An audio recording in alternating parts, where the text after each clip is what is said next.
Hello again and welcome back everybody to another edition of the Rural Report. I am your Rural 2IC and I want to continue on with kind of the theme that we've been talking about. And if you know what I'm talking about, hey, just go back and watch the last couple of videos. We get all nice and caught up, at least the last two videos anyway. And this kind of kicked off with some of the things you're going to need if we ever get into a very serious, long term, widespread SHTF situation. Some of the things that we went over is awareness and intelligence and different things like that. But now we're on to the thing of what is going to be the most concerning, the things that's going to take most people out if we ever experience this, which, FYI, most preppers are going to say you prepare for the worst and hope for the best. So we hope that none of this ever happens, okay? In the off chance it does, well, let's try and talk about it and be a little bit better prepared. So the first one is food and water. We covered that one. Next, we moved on to medical. Okay, what's going to be the third? Now, this one and this whole kind of thing was inspired by Viking preparedness, and PJ put out a really, really good video. But between him and Bear from Bear Independent, some of the other ones, they really kind of coined the term of people behaving badly. Okay. And that just covers a wide spectrum of what this entire video is going to be about because when you start getting into SHTF, people become emotional. And what does emotions do? Well, they lead to very bad outcomes. And from being emotional to bad outcome is somewhere in the middle of a poor choice. And that choice was led by emotion. That's why a lot of times I like to say on here, leave emotion out of things. Don't make a decision based on an emotion. Emotions change on a dime. You know, you can be very, very happy, get a phone call, and the next minute you're devastated, you're sad, you know, anything along those lines. Emotions change, okay? And if I make it a decision 5 minutes ago when I'm happy, that's my decision. I get that phone call, my emotion has completely changed, okay? About face, it's going in the other direction. Guess what my decision making is going to do? It's probably going to go that way too. Okay. Decisions kind of follow emotions. So we need to check ourselves. You know, where's our emotional state at? You know, are we upset about something? Are we angry? You know, are we sad? Are we scared? There's a lot of things that emotions will kind of push you and steer you down the road when it comes to decision making that you can end up regretting, or worse, it might be a fatal mistake, all because of what we were feeling. So when we get into that, what's some of the reasons why people would be behaving badly? Well, the first one is opportunity. People are they have the ability to do good and bad. And it's different things. You can get into the whole psychological and other things about you know, how a person goes through and, you know, comes to that decision on whether they're going to be good or bad. But the people have the ability. You can do really good things and you can also do some horrific things. You are capable of it. And so uh, opportunities there. One of the things that I think a lot of people don't realize is that the locks, when you lock your car, when you lock your front door, you know, different things like that, those are to keep an honest person honest. If you take a $20 bill or $100 bill and you put it on the dash of your car and the doors are locked, somebody will see it. And the next thing they'll do is they'll glance over at the door locks. They'll see it's locked. They'll kind of glance around and they go, you know, it's there. The opportunity is there. If they wanted it, they can have it. Okay. There's not a whole lot that's keeping them out. A thin piece of glass, and they could reach in and grab it $100 and go off. Um, but it's the same thing. Let's take all that out. Let's say that you have a convertible and all the windows are down and everything, and that $100 bill is still laying on the dash. Now you've opened up even more of an opportunity.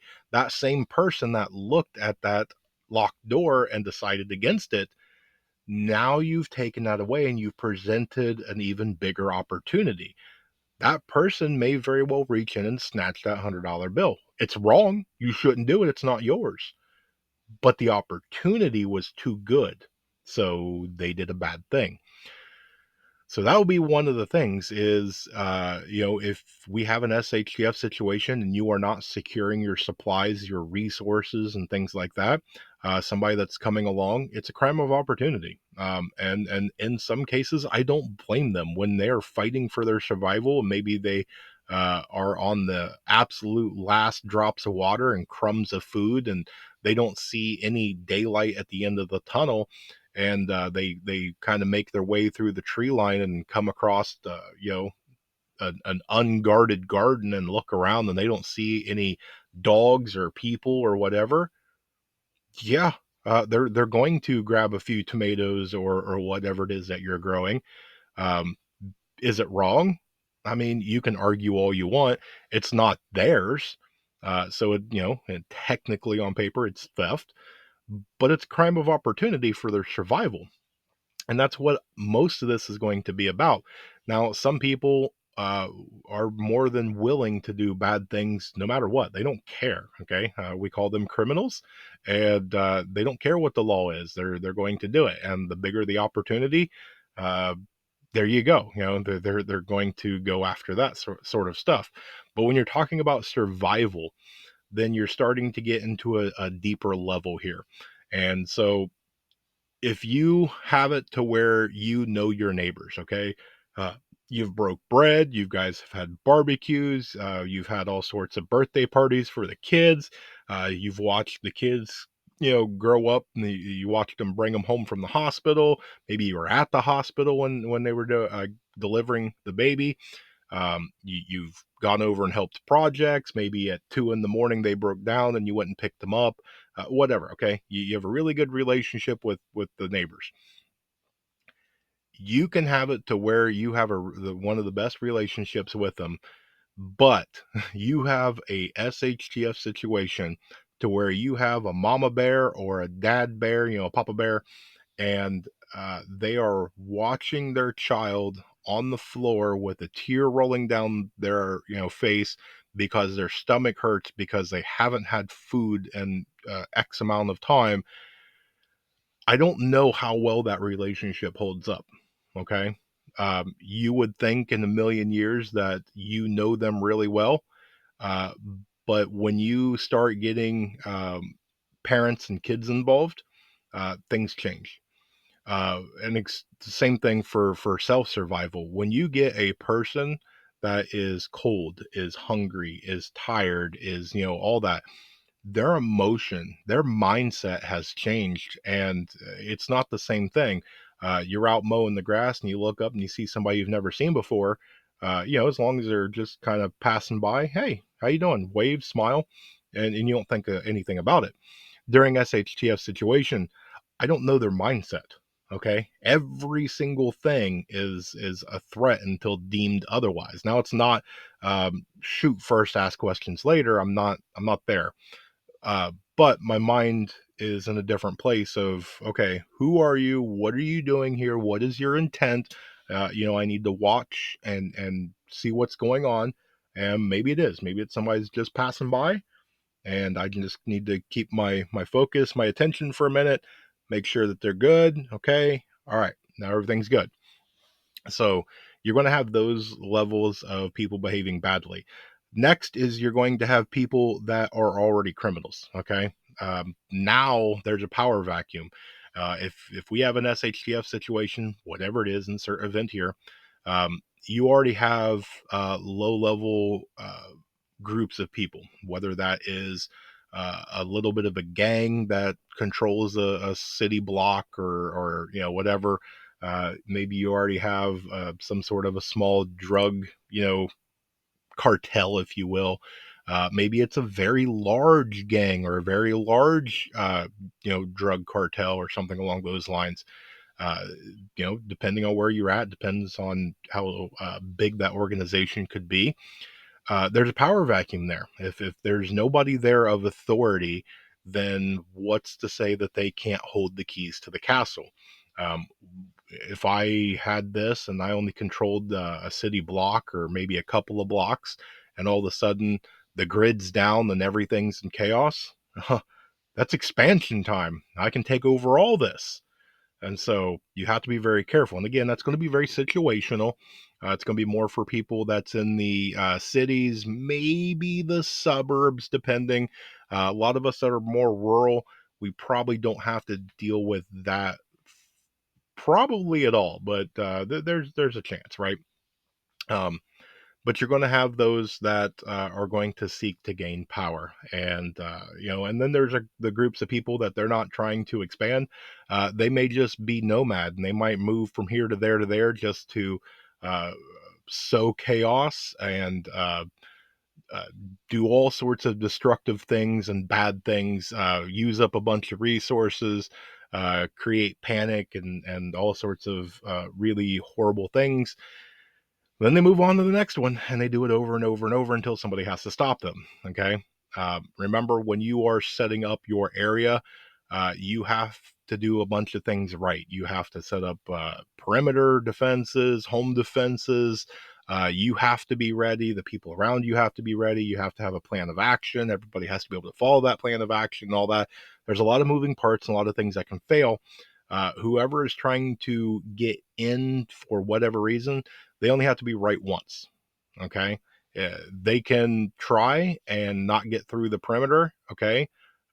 Yeah, they failed to do it, but guess what? They can try again and again and again and again. And all they have to do is get it right once, and then they can get resources or do some sort of damage. You have to get it right every single time, right? Because if you fail, say your perimeter fail, say that you were asleep and they snuck in and whatever, and they stole a bag of rice, you failed. They succeeded. Okay, they got it right once, but you failed. So it's a lot of moving things, and just keep in mind that you're not going to be 100% all the time. But so when we go into those groups of people, there's going to be various people that's going to do various bad things for various reasons, and it's going to be one of those that there's a lot of morality questions and things like that that comes into this.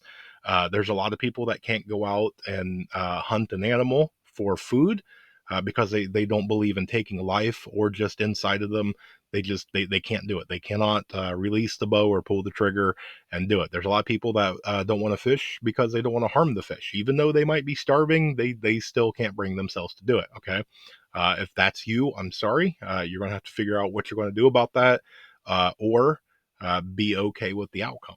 And I don't mean to be grim or anything like that, but you know, it is what it is.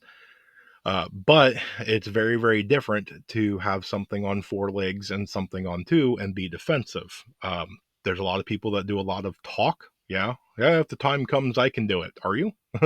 Can you? Have you ever put yourself into a as close as possible real world situation? Have you ever had somebody um, take and run at you screaming without any sort of warning or anything that this training event was going to happen, to where you are going to have to react and draw and dry fire a weapon in their direction, uh, all before they got to you and did damage. There's adrenaline pumping. People freeze. You shake. You can't unholster. You can't aim, or when you aim, you pull or you push and you miss. There's a lot that goes on that I don't think people do real world testing and things like that. To have a piece of paper 10 feet away while you are cool, calm, and collective, and you can take that deep breath and you can fire whenever you are completely ready to fire, is completely different than to do it at 5 in the morning when the sun's barely coming up. It is cold, it is raining, and somebody is screaming with a knife above their head as they charge towards you. Two completely different situations. um, one is a heck of a lot easier to do versus the other. uh, and I get it. Some of us do training like that. Some people, they just don't want to put themselves through that much stress, and I get it. Um, you need to do the level of training in which you are comfortable with. You should push your limits. You should try to expand your comfort level. Um, and I get it. If you just are not there, you've tried and you've tried and you've tried and you just can't get to it. I get it. At least you've tried. But that's a whole different problem that you're going to have to solve.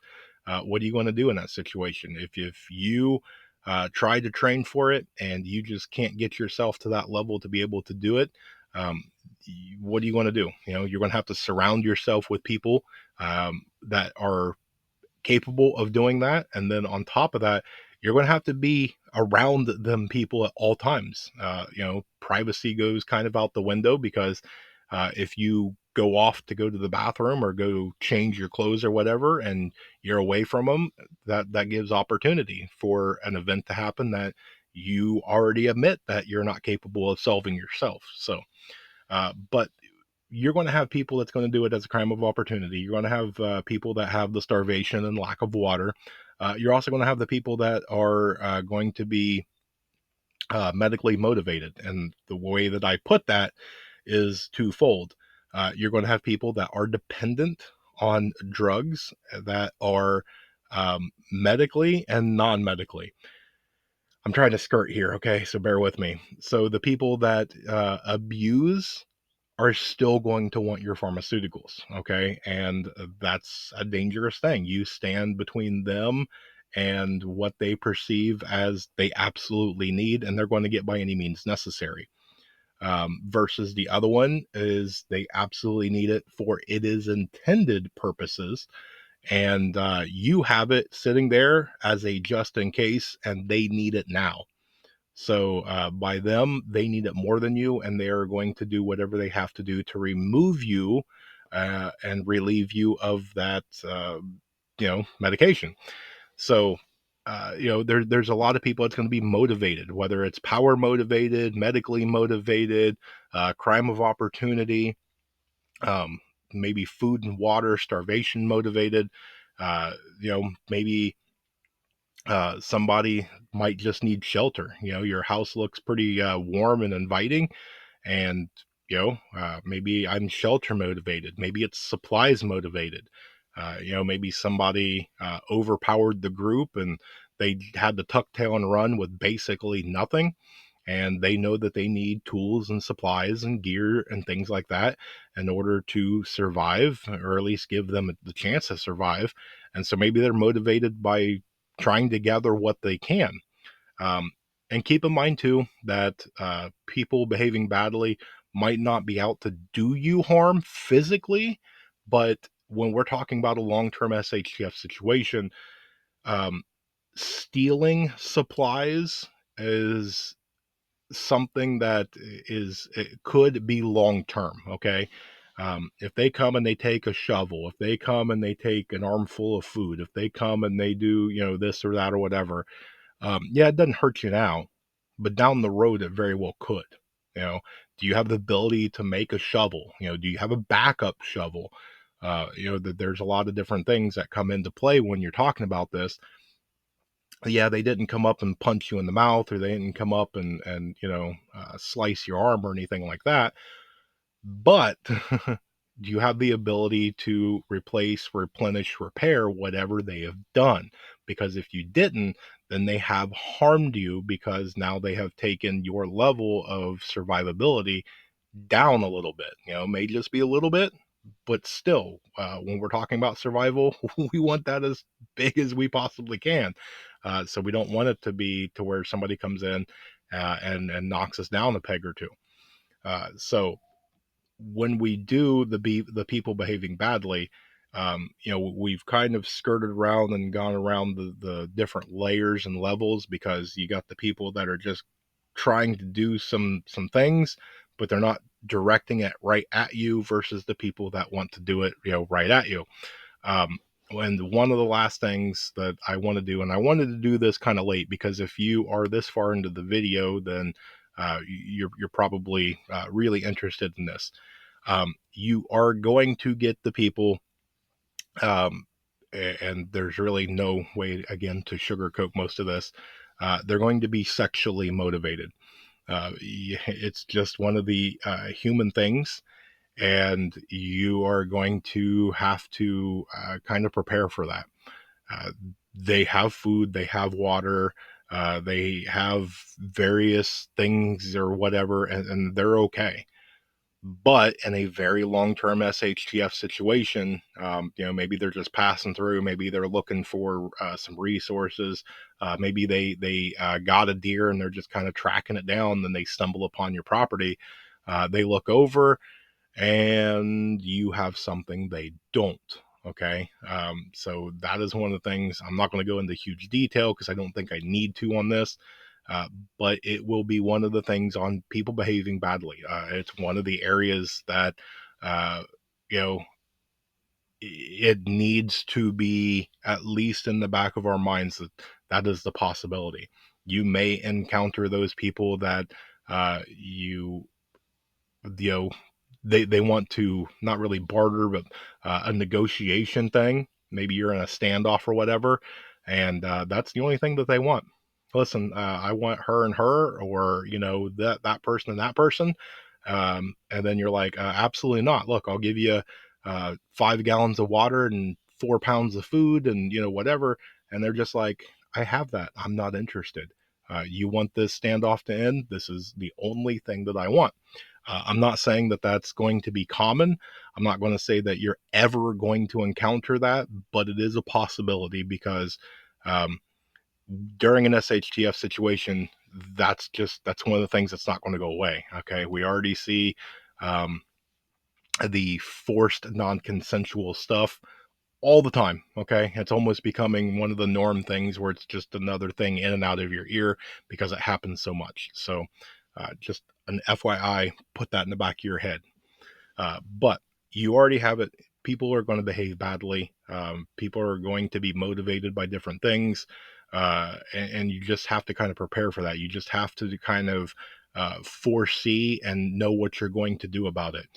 Kind of as we've hinted and touched on, you can sometimes negotiate with those people because we don't want violence to be the first course of action. You might be able to negotiate your way out. You might be able to barter your way out. You might be able to sternly let them know. I don't want to use the th word, but hey, this isn't your place. Let's go with harshly warning them. You might be able to do that. That might be able to work. But if everything else fails, we can't be diplomatic or we can't get some sort of a trade or something worked out. If we can't get all the other things, are you prepared for that absolute last and final line of defense? Okay. Are you prepared mentally to be able to do that? Are you prepared for um, the fallout? Okay. Again, if you are going to come out without a scratch, you have to be 100% every single time, every second that it goes. Okay. So if a skirmish pops off, um, are you prepared for that? Do you know where your cover is, where your concealment is, what you're going to use? Does everybody? You might be very, very well trained. You might go out there and move and duck and dip and dive and roll on the ground, and you're very good with long and short and whatever caliber and all that other stuff. You've done it in the rain and the shine and the snow and the mud, and you're really, really, really good. Hey, hats off. Excellent. Keep up the great work. What about grandma? Okay. What about, the 2-year-old? Are you to the point of, yes, if it was one on one or you versus 5 or 6 or whatever, maybe you've got that covered, but is your cover next to the house where grandma is? Is your concealment or maybe your firing point really close to where the 2-year-old runs around and plays? Um, you know, just because it's really good and they're going to miss you, what's behind you? What's around you that can be collaterally hit? Um, there's a lot of stuff to think about. To be able to funnel and get people where you want them directed. There's misdirection. There's all sorts of different things on how to defend and how to deal with these sorts of situations. And the best thing to do is train and war game this stuff out. Put one person on the good team and one person on the bad team, and trade off. Do various different roles so that way you can see what happens if they come in from the west instead of the east. And you're like, well, the east is the easy. That's where the driveway is and the front door and everything. Okay, but what if they come in from a different direction? What happens if they come in from different directions? There's a lot at play here. And what are you going to do about it? What happens if they come in the middle of the night? What happens if they come in waves? They come in every single hour. They have a group of 10, and every hour one comes in just to kind of cause a ruckus and get you riled up.